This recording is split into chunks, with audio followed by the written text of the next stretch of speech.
to the Speak PR podcast. My name is Jim James. Thank you for listening. I'm the founder of East West Public Relations, and I've been an entrepreneur for over 25 years. This podcast is made for entrepreneurs who want to get noticed for what they do, but don't have the bandwidth or the budget to hire an agency. So what I want to do on this podcast is to share with you some of the tools and the tips that I've learned that I use with big companies that you can use yourself that are free. So I wanted to talk today about school, and I've been really impressed with how the school that my daughters go to here in the UK has really managed to pivot. It's a school that's over 130 years old. Originally was founded for the children of English servicemen when they went overseas to fight in wars like the Boer War. Can you believe, at the turn of the century? And so the school actually looks like Harry Potter's school, and in fact was approached to be Hogwarts. But the school owners, the Girls' Day School Trust, turned down the opportunity to be the set for Harry Potter because they didn't want boys on the on the school grounds. Can you believe it?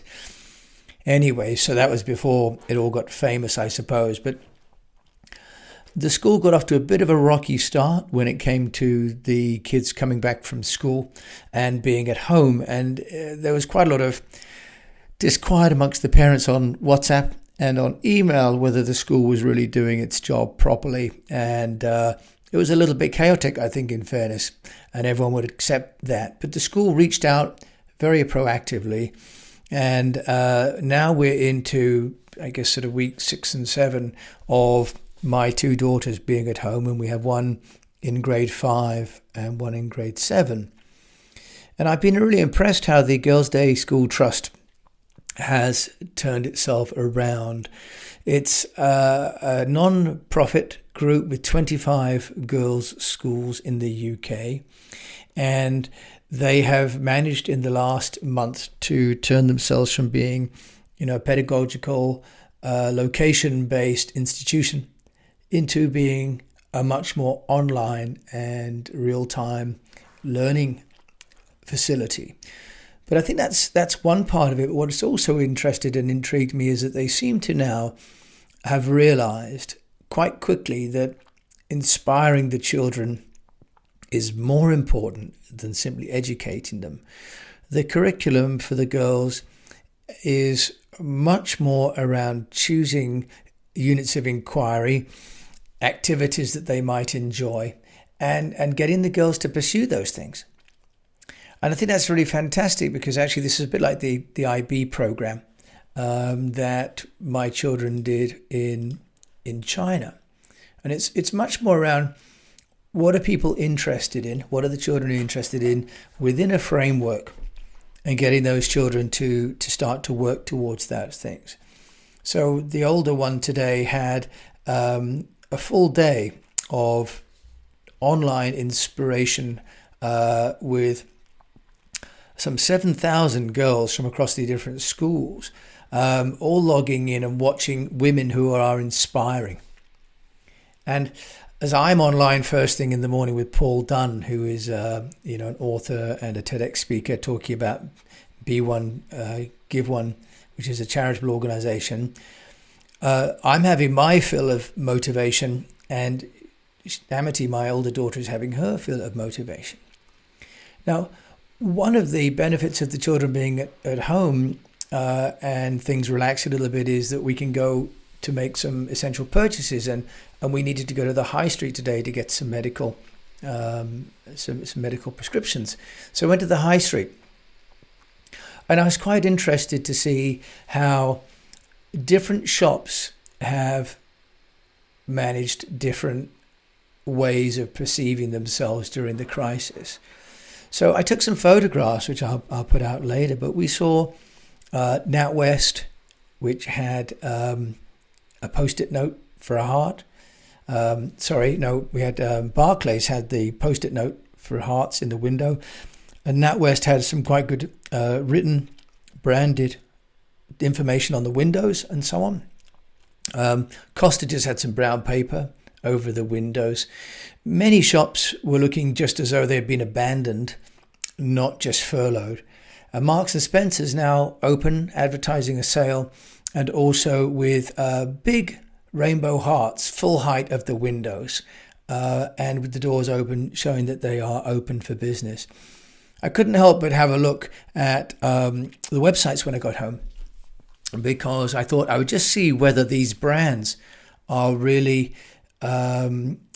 just being left idle on the high street, or also being left idle online as well. And interestingly, the NatWest website is almost straight away about the coronavirus and getting us and getting the customers through it. I'm not myself a NatWest customer, but a very much familial tone around it. The Barclays website was a bit slower to load, and it has a COVID page, and you can click on that, it takes you through, but it still asks you to go to another page to get more information. So it's like 3 pages away before you actually get the information about openings, loans, financial management, and so on. None of them are mentioning the business bounce back loan, though, for example. The H&M website, which I couldn't help but have a look at, because the door says both we're open and we're closed at the same time on the building, because they're open because of the air conditioning, saying that they're open, they've got their doors closed, but on the A4 white piece of paper it says we're closed. H&M looks like an abandoned store. And if you go online, interestingly enough, the website didn't even pick up that my browser is in the UK. It took me to the global website.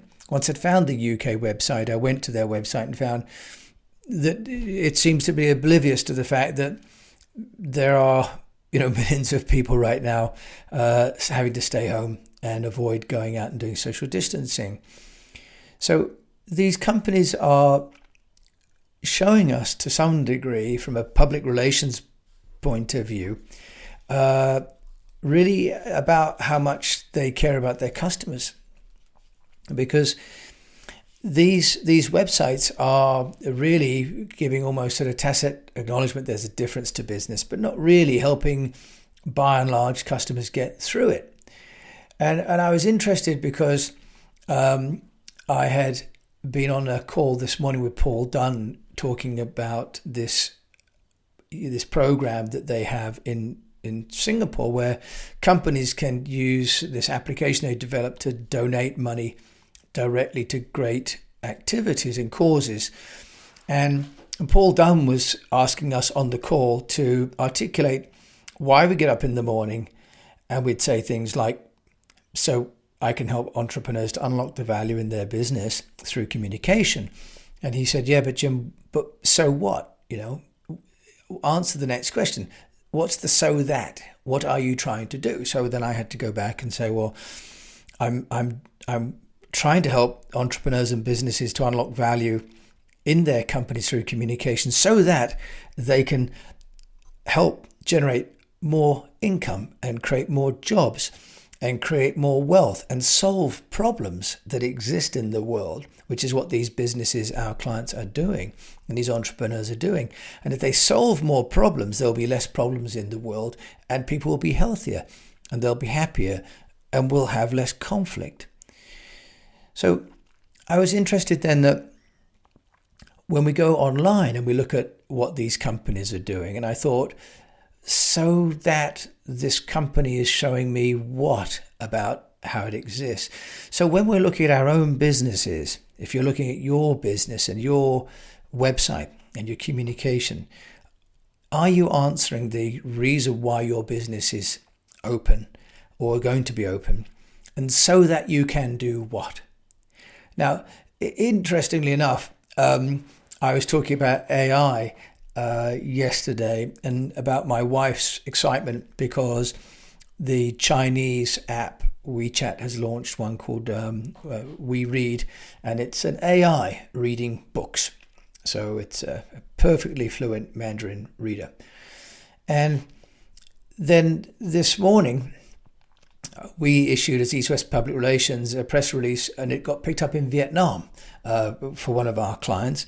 And I looked at the website on my mobile phone, and there's an AI reader which will read to me in Vietnamese the press release as it appears in Vietnamese on this website on my mobile phone.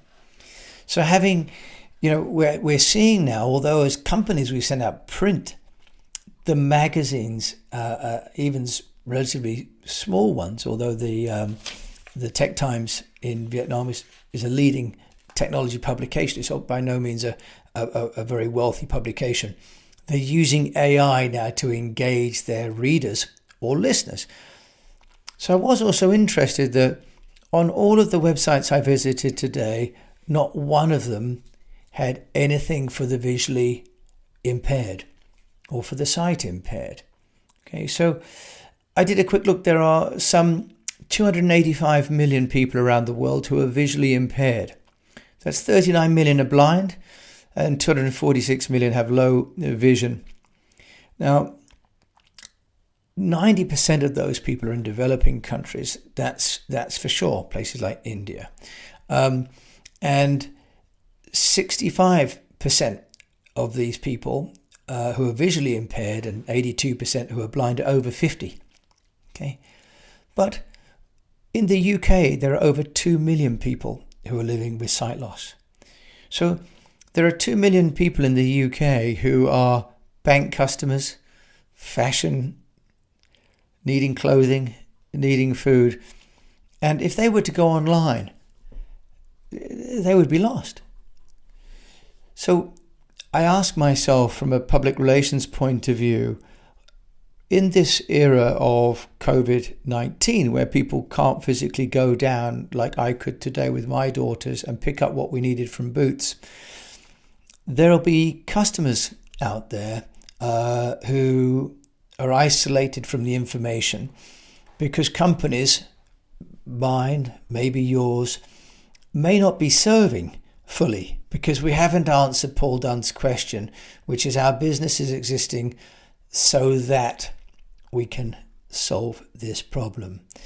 So we often get tied up with public relations about how we sound, whether we've solved the crisis, whether we look good, whether we sound better than the competition. But public relations is also about meeting the needs of other people, our stakeholders. I talk about 3 different stakeholders in our Speak PR course. I talk about the internal and the allies and the external. Now, interestingly, coming back to the school, I'm having letters from 3 different groups. The head office, which runs 25 schools, has written to me today talking about the strategy for getting the girls back to school and about the long-term vision and the financial stability of this charitable group. The school itself has written about the facilities and about cleanliness and about the availability of classes for care workers and for reception and for grade 6 girls and also for grade 12 girls. Very specific details. And in my mindset talk where I talk about COVID, being compassionate, optimistic, values-based, informative and digital, I would say that the school is doing that really well. And then I have another letter which is from my class teacher. And they're reassuring me that my daughters will be in and around girls that are also safe and healthy and have been keeping up with their schoolwork, and that also no girl will be left behind. That the anxieties that parents may have about their children missing some weeks or months of schooling will be dealt with on a one-by-one, that each child will have an analysis done of their learning in the last 8 weeks, and they'll build a recovery plan. So as we look at our model and Paul Dunn's question about so that, this school is plainly saying, we have a school so that your children are cared for. We have a school so that your children will succeed in their education. And of course, that's what I pay for, and that's what I entrust them for. So as I look at my own business at East West PR, I need to start to ask that question. I'm getting out of bed to help people like you that are listening, hopefully, to this podcast and finding it useful and insightful. It's not just for me, right? I must have that purpose, which is, if I do this, if I get up every day and share what I've learned and what I've seen, I'm doing it so that you can get benefit, so that you could solve a problem that otherwise was in your way, so that you can be free to unlock the value in your business or service, so that you can create whatever value it is for you, for your family, for the people around you, the community and society that sustains your business. So as we go forward, I hope that this idea that we have a PR story, it's not just the external one, but it's the entire way that our company behaves towards not only our best clients, but also some of the most vulnerable clients. And it's only those brands that are doing that now properly that will truly survive post-COVID. And I truly hope and pray that your company is one of those ones that will see it through. Thank you so much for listening to my thoughts today.